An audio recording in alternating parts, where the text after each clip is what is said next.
David shuffled through the dusty attic of his late uncle's house, a place he'd been dreading to visit for months. His uncle, a reclusive man with no family to speak of except David, had always been distant, eccentric.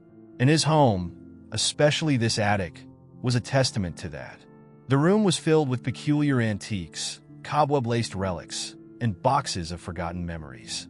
David was merely hoping to find something of sentimental value before the house was cleared for sale. That's when he noticed it.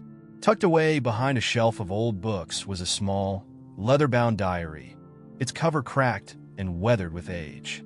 The diary didn't look like much at first glance, just another old book in a house full of them. But as soon as David reached for it, an eerie chill swept through the room. His fingers brushed the cover, and an unsettling shiver coursed down his spine. The leather felt warm to the touch, almost as if it were alive. He pulled it from its hiding place, and a cloud of dust erupted, filling the air. As the particles settled, David stared at the diary, a sense of foreboding gnawing at him. Something about the book felt wrong, like it was watching him. Still, curiosity got the better of him. He sat on an old wooden chair and flipped open the first page. The paper was yellowed, brittle, and covered in strange, spidery handwriting. But as he read the first few lines, his heart began to pound. For the one who dares read these words, know this: the darkest parts of you are not forgotten. They wait, they linger, they will find you. David frowned, his eyes darting across the page. The diary's contents were strange, cryptic, almost nonsensical. It seemed to speak of deep fears, secrets buried long ago, but not just any secrets. His secrets. The more he read, the more he realized that the diary wasn't recounting generic fears or universal nightmares. It was describing his own life, his thoughts, his regrets, his deepest insecurities, events he had never spoken of, not to anyone, not even to himself. With each passing paragraph, the writing became more personal, more invasive. It spoke of his sleepless nights, of the hollow feeling in his chest he tried so hard to ignore, the suffocating fear of being alone, of never truly being loved. It knew things only David could know, things he had hidden away so deeply in his mind that even he had almost forgotten them. He tried to close the book, but his hands wouldn't obey. His fingers trembled as they kept turning the pages, almost against his will. The words on the pages seemed to shift, twisting and morphing into new sentences, new horrors, as if the diary was reading his mind, adapting its contents to his darkest thoughts. Suddenly, the attic felt smaller, the shadows in the corners deepening. The air grew thick, and David's breath came in shallow gasps. The temperature dropped rapidly, frost forming on the window panes, though it was the middle of summer. A creak echoed through the room. David froze. His eyes darted to the far end of the attic where an old mirror stood, half covered in dust. For a split second, he swore he saw a figure standing in the reflection, something tall and gaunt, lurking just beyond his vision. But when he blinked, it was gone. His pulse raced. He slammed the diary shut, gasping for air as a wave of nausea hit him. The book sat heavy in his lap, radiating a faint warmth like a pulsing heartbeat. He wanted to throw it across the room, to run far away, but something had already changed within him. David could feel it, an invisible tether connecting him to the cursed diary. And deep down, he knew that whatever had been set in motion couldn't be undone. The words on the last page he read echoed in his mind, seeping into his bones. The truth lies within. You cannot escape what you are. The worst is yet to come. David spent the next few days trying to forget about the diary, but it was impossible. Every time he closed his eyes, the words replayed in his mind like a relentless whisper, growing louder with each passing hour. He had stuffed the cursed book in a drawer, determined to never open it again, but the weight of its presence lingered, infecting the atmosphere of his small apartment. On the third night, he woke to a strange noise. It was faint at first, like distant scratching, but as his mind cleared from sleep, the sound sharpened, closer, more deliberate. He sat up in bed, heart thumping in his chest, and strained to listen. The noise was coming from his living room, a soft scraping, like nails on wood. David got out of bed cautiously, his skin prickling with unease. He grabbed the nearest object he could find, a heavy glass paperweight, and crept toward the living room, his footsteps barely making a sound on the hardwood floor. The scratching continued, louder now, as if something or someone was trying to claw its way inside. He reached the doorway, holding his breath. The room was dimly lit by the streetlight filtering through the curtains, casting long shadows across the walls. His eyes scanned the room, searching for the source of the sound.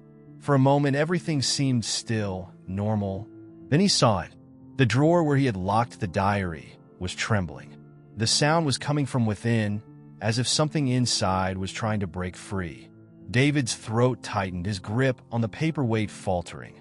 The scratching grew more frantic, accompanied by a faint, whispering hiss.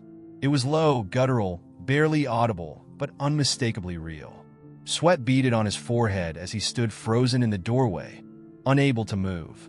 His mind raced. How could this be happening? The diary was just a book, wasn't it? Nothing more.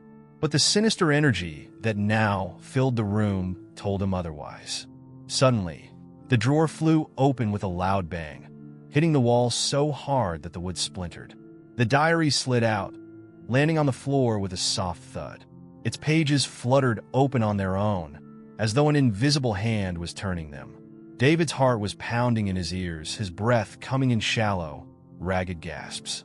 He wanted to run, to get as far away from the cursed thing as possible, but something held him there. A pull, a compulsion that he couldn't resist. His feet moved on their own, slowly, hesitantly, toward the diary. The pages continued to turn, faster and faster, until they stopped on a specific passage, one David hadn't seen before. His gaze was drawn to the words, and as his eyes skimmed the text, a cold wave of terror washed over him. You cannot hide from your truth. It knows you. It waits for you. Then, in the blank space below the last line, fresh ink began to appear, writing itself in real time. The words seemed to bleed into existence, oozing onto the page with a life of their own. Look behind you. David's blood ran cold. His entire body tensed as the room grew deathly silent. For a long, agonizing moment, he couldn't move, couldn't breathe. Every instinct in his body screamed at him not to turn around, but the pull was too strong, the need to confirm what he feared too overwhelming. Slowly, as if in a trance, David turned his head. Standing in the far corner of the room, barely illuminated by the dim light, was a figure. It was tall, impossibly tall, its shadowy form stretching up to the ceiling. Its face, if it had one, was hidden in the darkness, but its eyes, David could feel them burning into him, watching, waiting. His breath caught in his throat, and he stumbled backward, knocking over a chair in his panic. The figure didn't move. It just stood there, unmoving, its presence suffocating, its eyes never leaving David. Then, without warning, the figure tilted its head, just slightly, as if curious. And in that moment, David heard a voice, soft but clear, whispering directly into his mind. I know what you fear, David. I am what you fear. The voice was like ice, chilling him to his core. His hands shook violently, and he felt his legs weaken beneath him.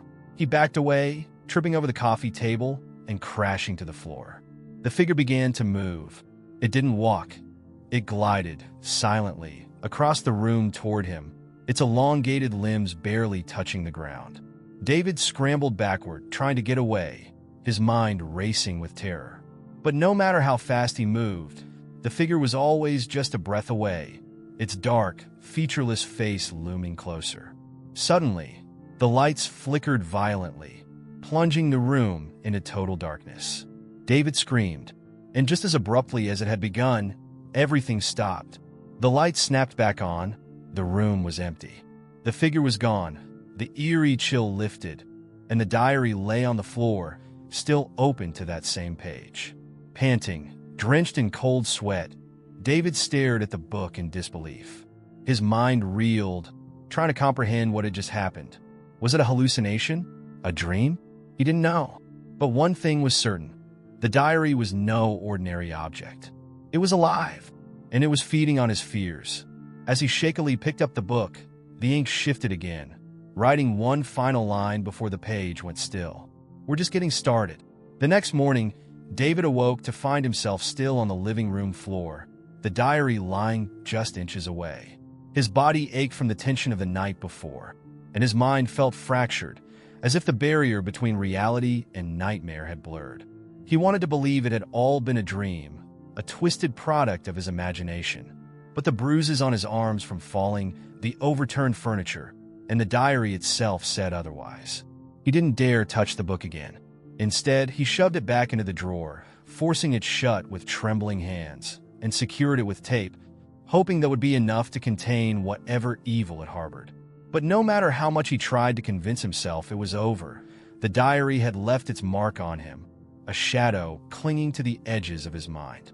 Over the following days, the world around David began to unravel. At first, it was subtle, a fleeting shadow in the corner of his eye, an odd flicker of lights, strange whispers barely audible at night. The sense of being watched never left him, as if unseen eyes followed him everywhere. He'd find himself snapping his head around, expecting to see that tall, shadowy figure lurking nearby, only to be met with nothing. But the diary's grip on him was tightening. One evening, as he sat at his kitchen table trying to distract himself with the mundanity of bills and paperwork, his phone buzzed. A message from an unknown number lit up the screen. He hesitated before opening it, his pulse quickening with unease. The message contained only 2 words: "Check the drawer." David's blood froze.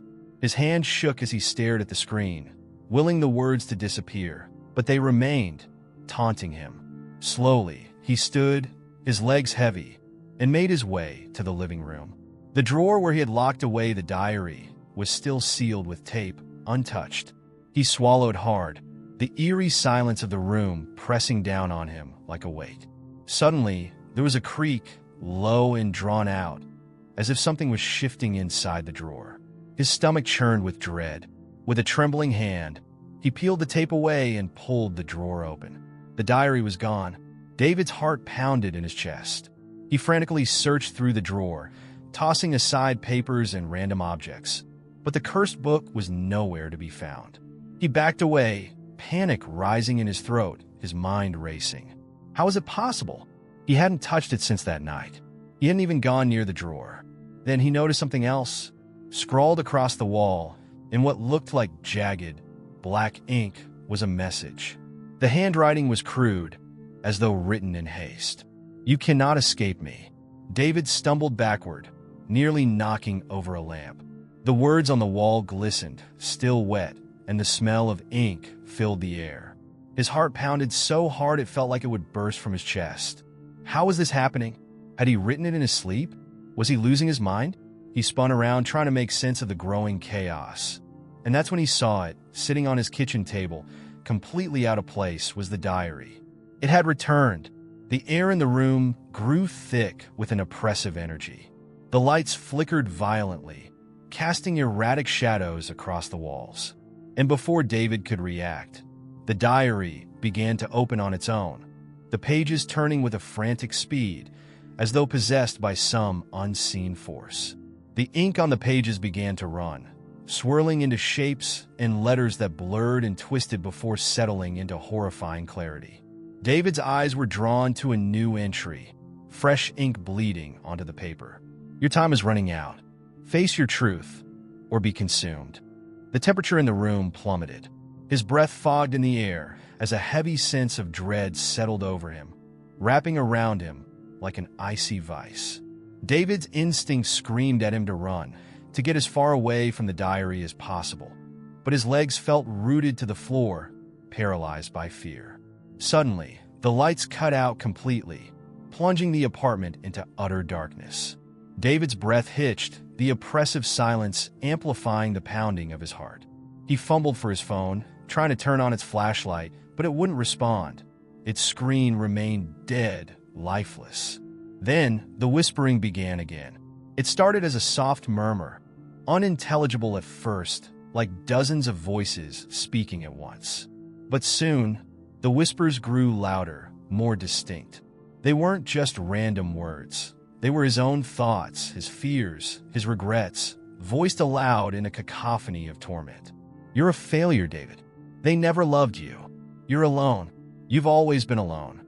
The voices clawed at his mind, relentless and merciless. He pressed his hands to his ears, trying to block them out, but they only grew louder, more invasive. Panic surged through him, his breath coming in ragged gasps.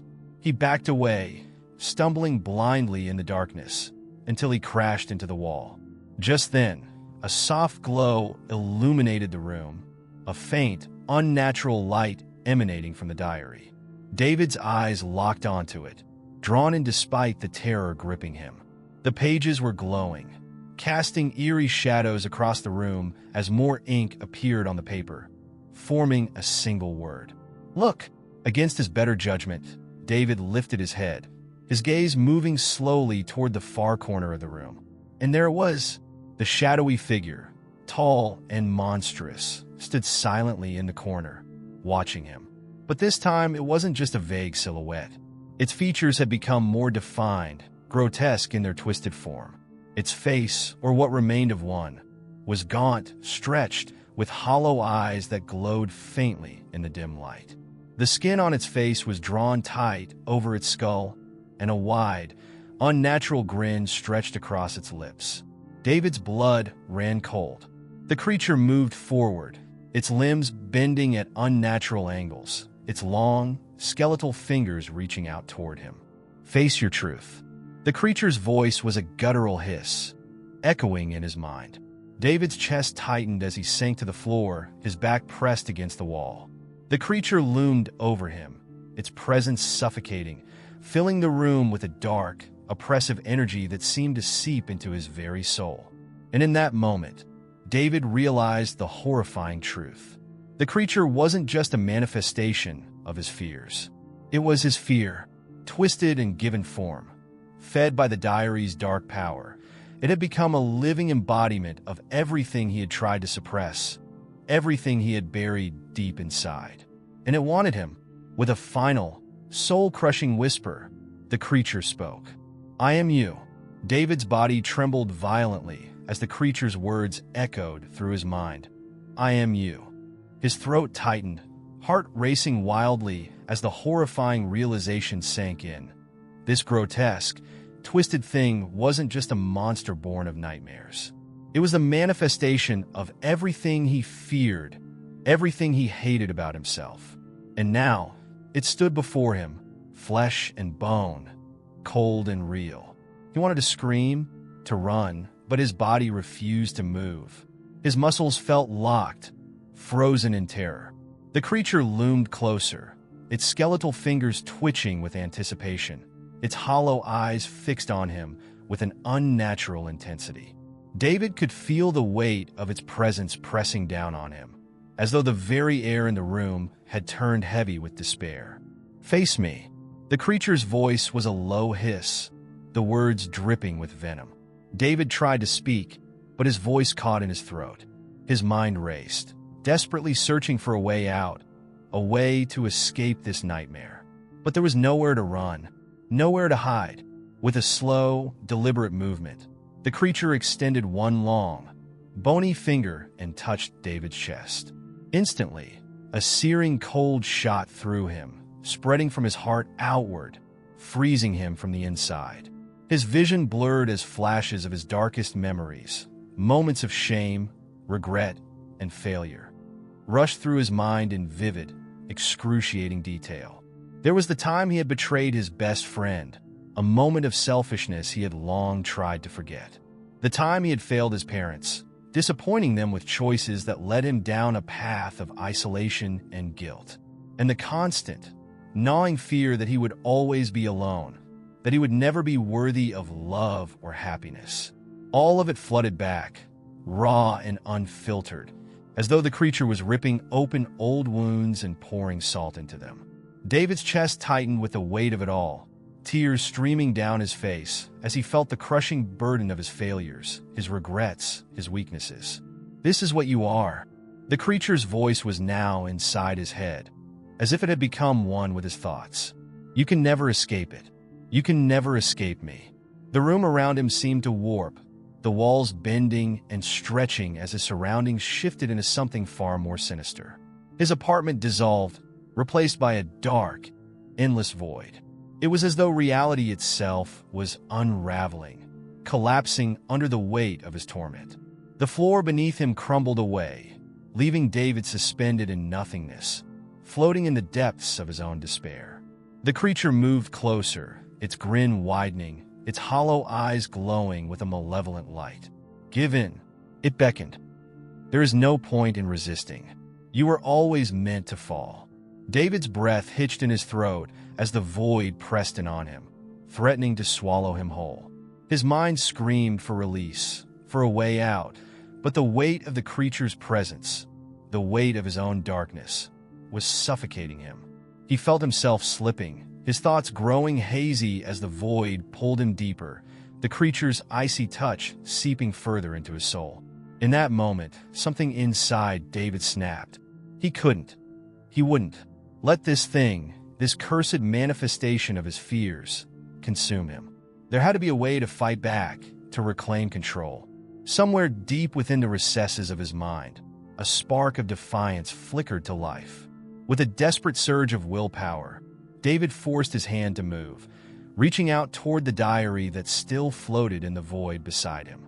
The moment his fingers touched its leathery cover, the creature let out a guttural growl, its grin twisting into a snarl. The connection between the diary and the creature was undeniable. This thing had been born from its cursed pages, feeding off David's innermost fears. "No more," David whispered through gritted teeth, his voice shaking but filled with resolve. "You don't control me." The creature lunged, its claws outstretched, but David ripped the diary open, flipping through the pages wildly. Each page seemed to pulse with dark energy, being shifting and warping before his eyes. But then, in the middle of the book, David found something, an entry he hadn't seen before. The ink was faded, the words barely legible, but they burned with an eerie, sinister light. "To sever the bond, face your deepest fear. Break the mirror, and you break the curse." The mirror. David's mind flashed back to that night in the attic, to the old mirror he had glimpsed for only a moment. The creature's form had first appeared in its reflection, a distorted figure lurking just out of sight. The mirror had been the gateway, where the curse had latched onto him, where the diary had first made its insidious connection. "I have to destroy it," David muttered to himself, clutching the diary tightly in his hand. The creature hissed in fury, sensing his intent. It lunged at him with inhuman speed, but this time, David didn't back away. He stood his ground, his eyes blazing with determination. "You're not real," he spat, his voice stronger now.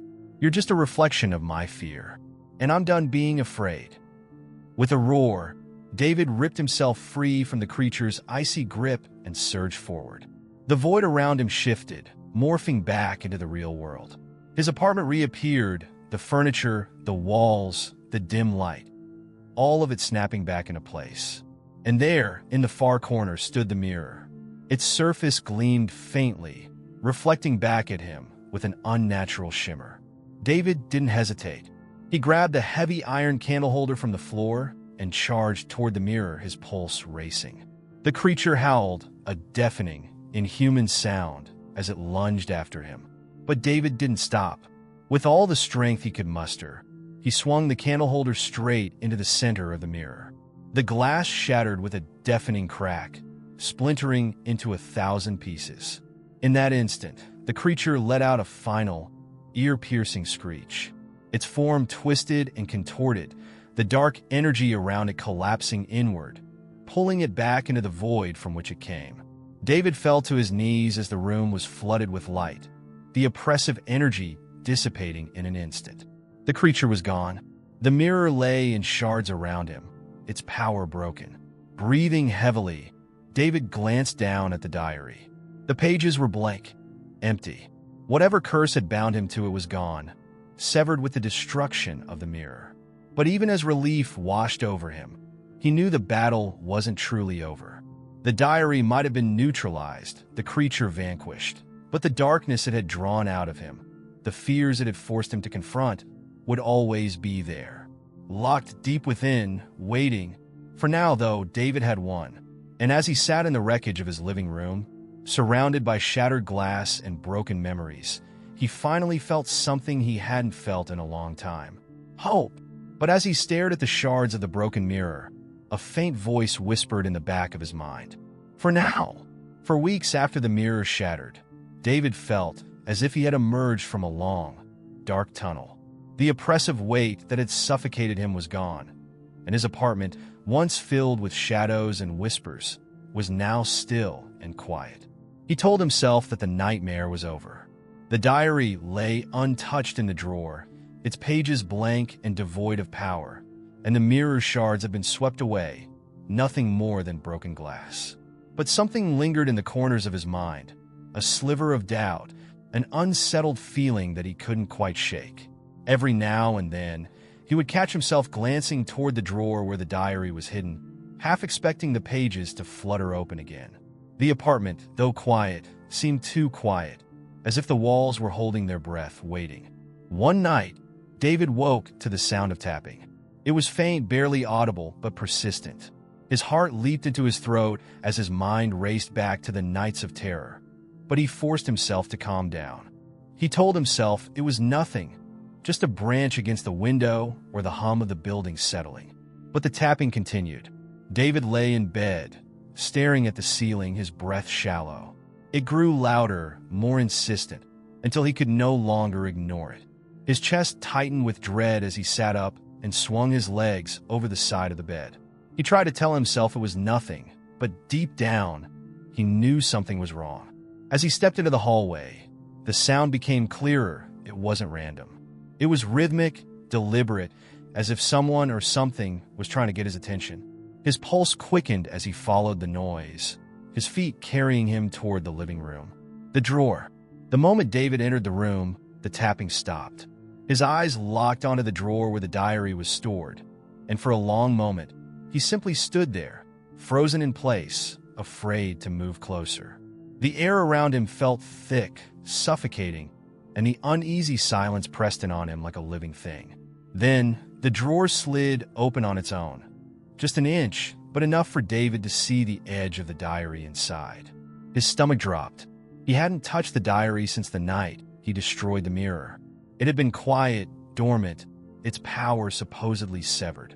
But now, as he stared at the exposed leather cover, he could feel it. Something was still inside, something that hadn't been vanquished. With trembling hands, David pulled the drawer open the rest of the way. The diary lay there, just as it had for weeks, untouched but undeniably present. A faint, almost imperceptible glow seemed to radiate from its edges, and as David reached for it, he felt the now familiar chill creep down his spine. He hesitated, every instinct telling him to leave it, to lock the drawer and walk away. But he couldn't. He had to know.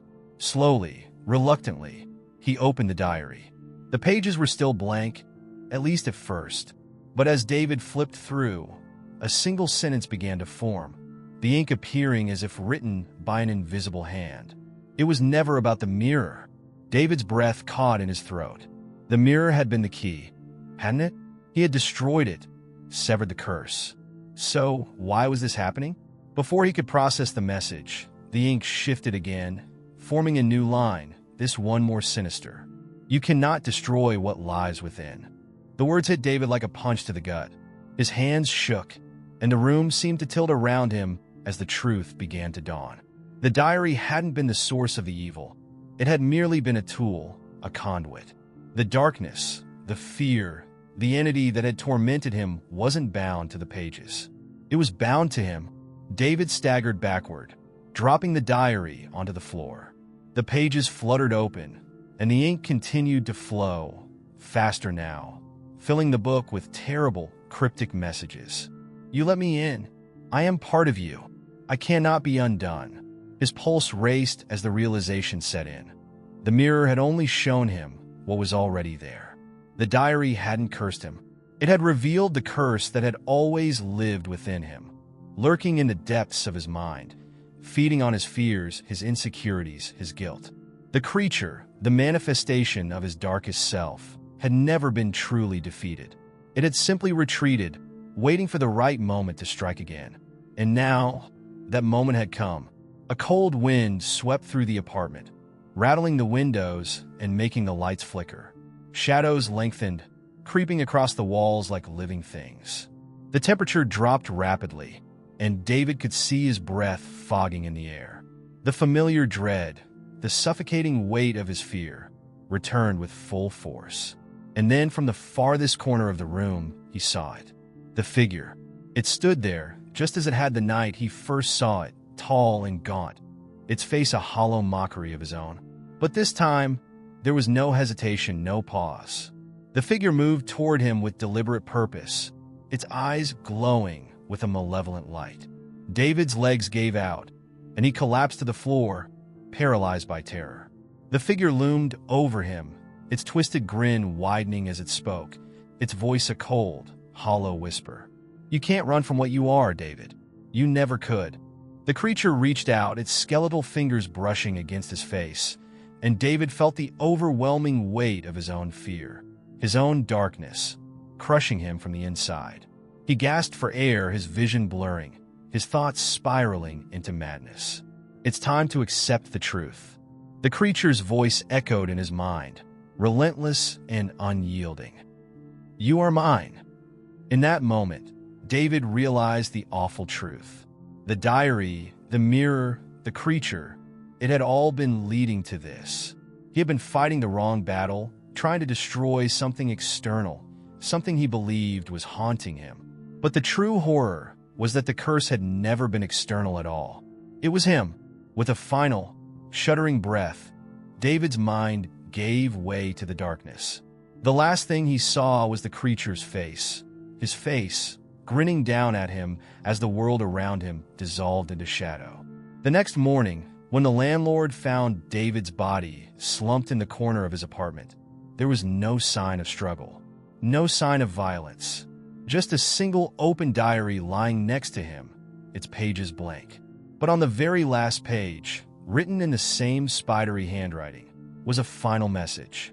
The truth cannot be escaped. It can only be lived.